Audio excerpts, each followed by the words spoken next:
by 11:30 on Tuesday night. Everyone, or if there's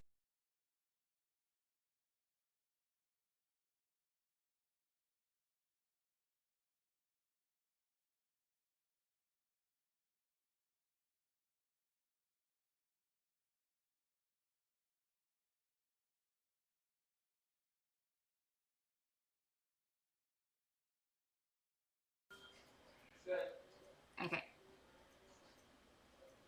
All right. Hello, everyone. Happy Friday. Meteorologist Kylie Capps here from the Fox 4 Weather Center.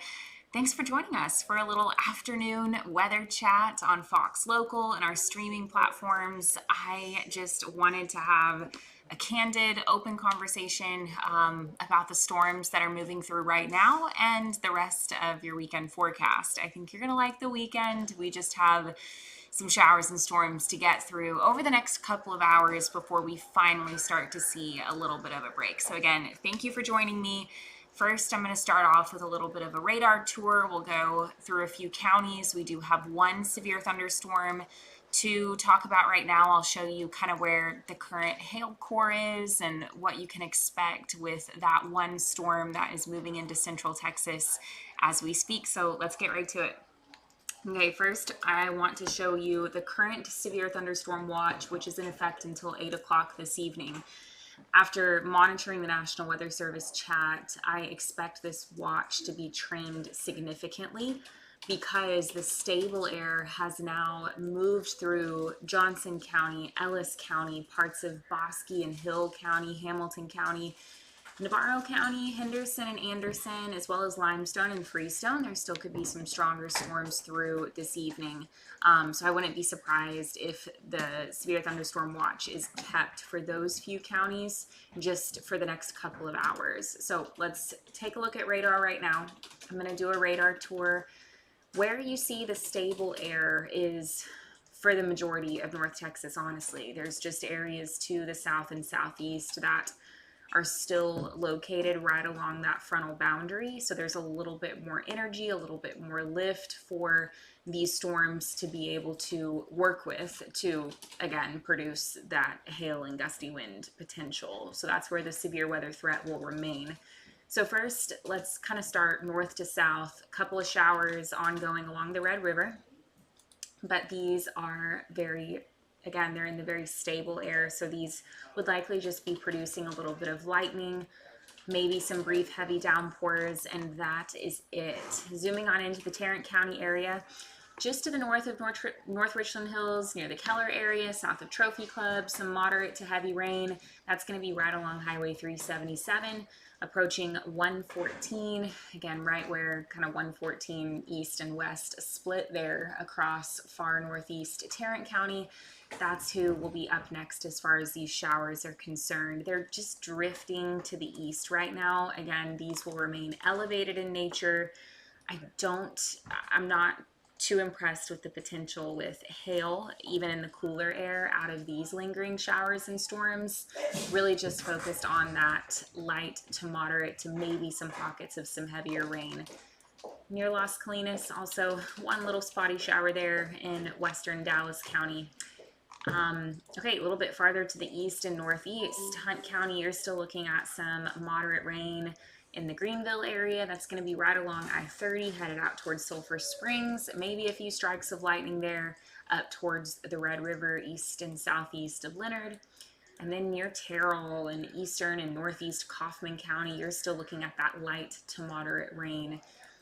By the time we get these showers cleared out in the next couple of hours, the rest of North Texas, I should say most of North Texas, especially north of I-20, will stay dry through the rest of your Friday night. It's really just focusing on areas to the south and southeast for the next couple of hours as these storms move through. So one severe thunderstorm warning for southern parts of Navarro County, all of Limestone County, and then Freestone County for that dry or downstream warning to account for that hail potential. So this is where that severe thunderstorm watch is currently in place to account for that potential of hail up to the size of quarters, as well as some gusty winds along the leading edge of this batch of storms. So what I'm going to do first is show you where the current hail cores are within this stronger storm here. So I'm going to take out this hail scope. We're going to look together.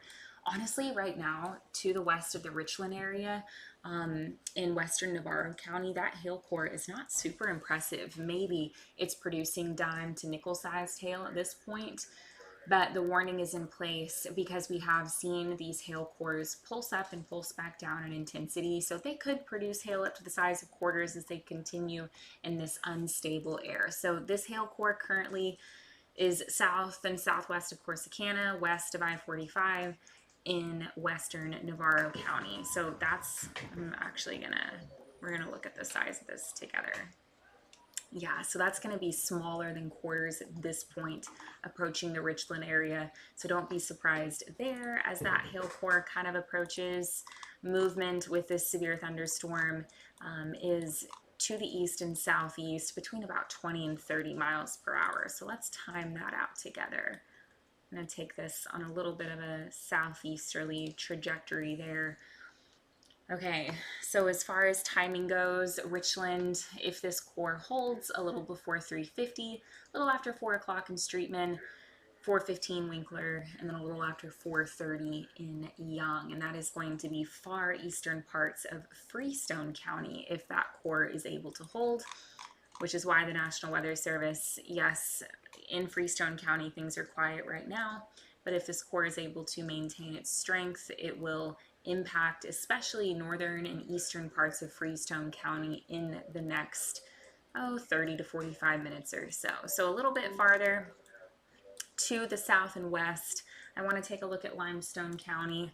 A couple of hail cores, looks like they're approaching the Thornton area.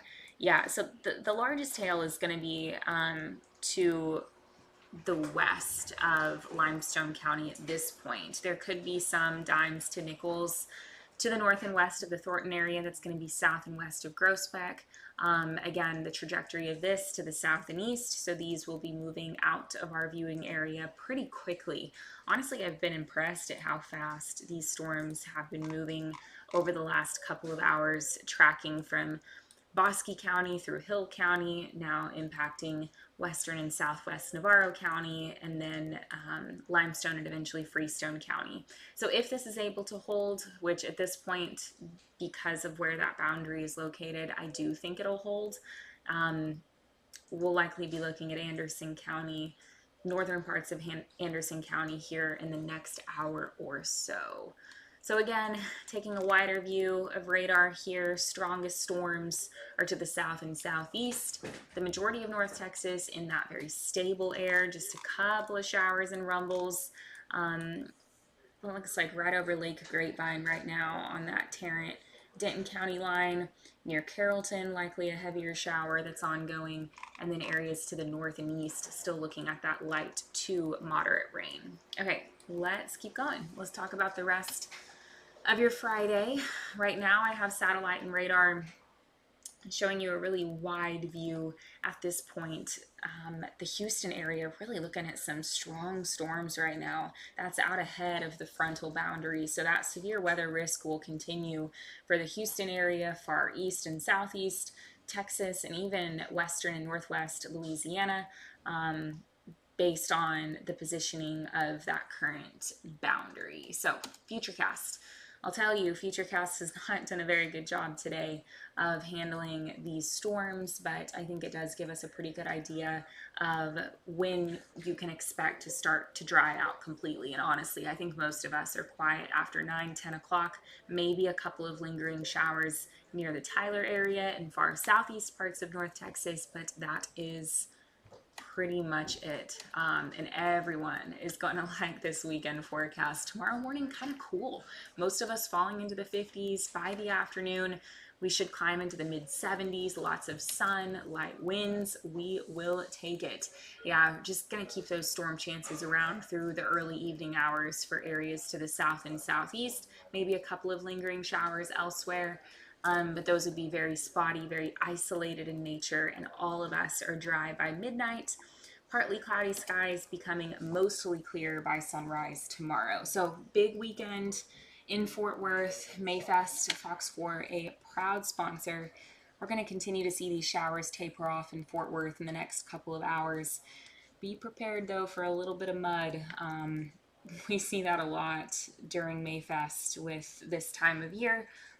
Multiple rounds of showers and storms that gives us pretty soggy fairgrounds out in the Fort Worth area. So just something to be mindful of there. But I think that tonight we should see a quiet and dry forecast, and then definitely through the weekend, sunshine, highs in the 70s. Doesn't get much better than that. Okay, now as we move past the weekend, the weather pattern becomes more unsettled again, kind of an interesting weather pattern setting up for early May that will bring shower and thunderstorm chances back to North Texas. I think we will be looking at another severe weather threat, especially on Tuesday. Wednesday's a little bit more iffy as far as that severe weather threat and storm chances are concerned. Just something to be mindful of. It is that time of year. So here's a look at your forewarned 7-day forecast. Mid 70s tomorrow after a cool start, even cooler Sunday morning. I wouldn't be surprised Sunday morning if we see some outlying areas in the upper 40s. The rest of us will be in the low 50s. And then by Sunday afternoon, we're in the upper 70s. We'll see clouds increase on Monday, and because of that, I don't think we are able to heat very much. The humidity will also start to climb. That's honestly one of the best parts of this weekend forecast. Low humidity, light winds. Yeah, pretty nice there. And then Monday night into Tuesday, that would likely be our next batch of storm chances. And we're going to keep a more unsettled weather pattern around through late week next week. So that's kind of what we're looking at through the rest of this evening. We have a newscast at 4. So because of that, I'm going to probably take a quick commercial break. When we come back from commercial break, leave radar up so you can monitor those few storms that are continuing across southern and southeastern parts of North Texas. Remember, we have that one severe thunderstorm warning in effect to account for hail. Right now, the hail core, not that impressive, but it could produce hail up to the size of quarters. So just something to be mindful of there, especially across western and southwest Navarro County, and then eventually moving into northern parts of Freestone County. So again, I'm going to send things to a quick break. When we come back from break, I'm going to get ready for our 4 o'clock newscast and just leave the radar up. Thank you, guys.